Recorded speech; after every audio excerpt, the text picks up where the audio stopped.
বন্ধুরা আবারও এসে গেলাম আরো একটা নতুন টিফিন রেসিপি নিয়ে, যেটি হলো ভেজিটেবলস চিজ বল। বন্ধুদের স্বাগত জানাই রন্ধনে বন্ধন এর রান্নাঘরে। ভিডিওটি শুরু করছি চ্যানেলটি সাবস্ক্রাইব করার অনুরোধ রেখে।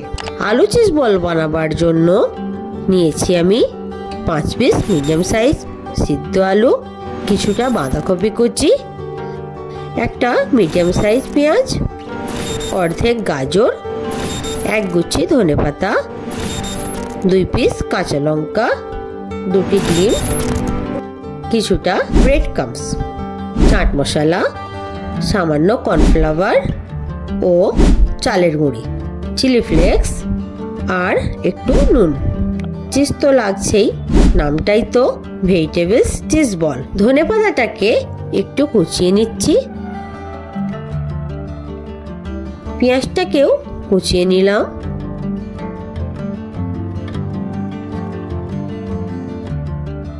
কাঁচা লঙ্কাটাই বা বাদ যাবে কেন, তাকেও একটু কুচিয়ে নিই। এবার পালা গাজরের। গাজরটাকেও চপারে চপ করে নিচ্ছি। সেম প্রসেসে সিদ্ধ আলুগুলোকেও চপ করে নিলাম। এভাবে চপ করে নিলে মিক্স করতে সুবিধা হয়। এবার একটা পাত্র নিলাম,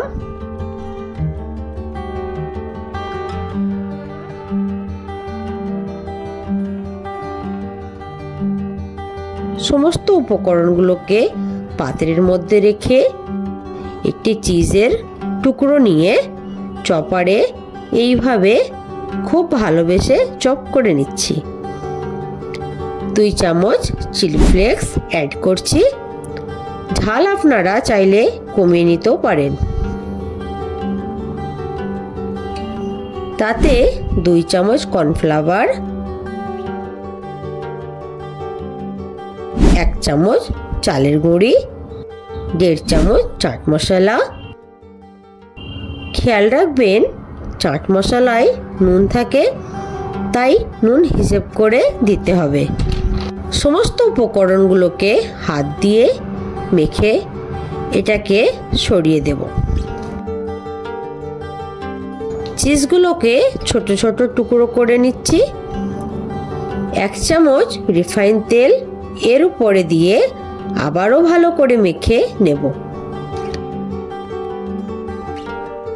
কিছুটা মাখা হাতের তালুতে রেখে এইভাবে শেপ দেব। শেপের মাঝে চিজের ছোট টুকরোগুলোকে প্রত্যেকটির মধ্যে একটি করে দিয়ে দেব।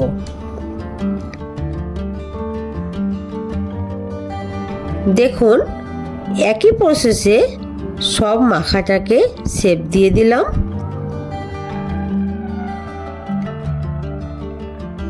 ছোট একটা বাটিতে 2টি ডিমকে ফাটিয়ে নিলাম।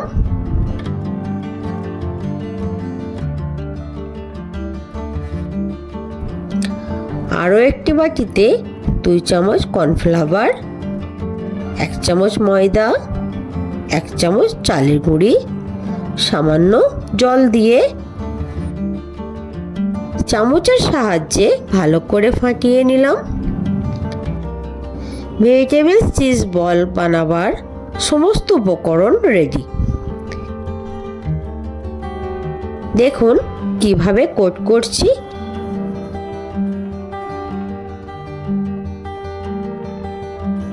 প্রথমে ডিমের মধ্যে ডুবিয়ে ব্রেড ক্রাম্বস দিয়ে কোট করলাম, পরে কর্নফ্লাওয়ারের মিশ্রণে দিয়ে সেম প্রসেসে কোট করে নিলাম।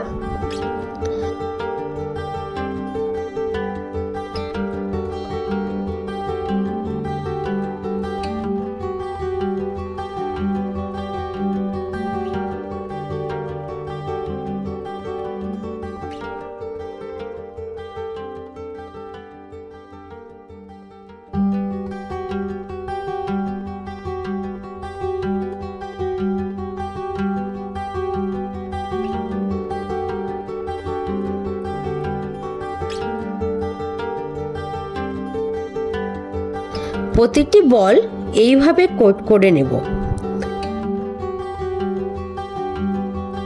গ্যাসের উপর একটা কড়া বসিয়ে বেশ কিছুটা রিফাইন তেল ঢেলে দিলাম।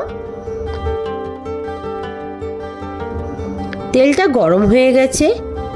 একটা একটা করে বল তেলের মধ্যে ছেড়ে দিলাম। একেবারে সব বল দিতে যাবেন না, কড়ার সাইজ অনুযায়ী দেবেন। জোর ফ্লেমেই 1 মিনিটের মতো ফ্রাই করে নেবেন। তারপর গ্যাসের ফ্লেমটা আস্তে করে 2 মিনিটের মতো ফ্রাই করবেন। পুরোটা জোর ফ্লেমে ফ্রাই করতে যাবেন না। জোর ফ্লেমে করলে উপর থেকে কালার ধরে নেবে, বাট ভিতরে চিজ গলবে না।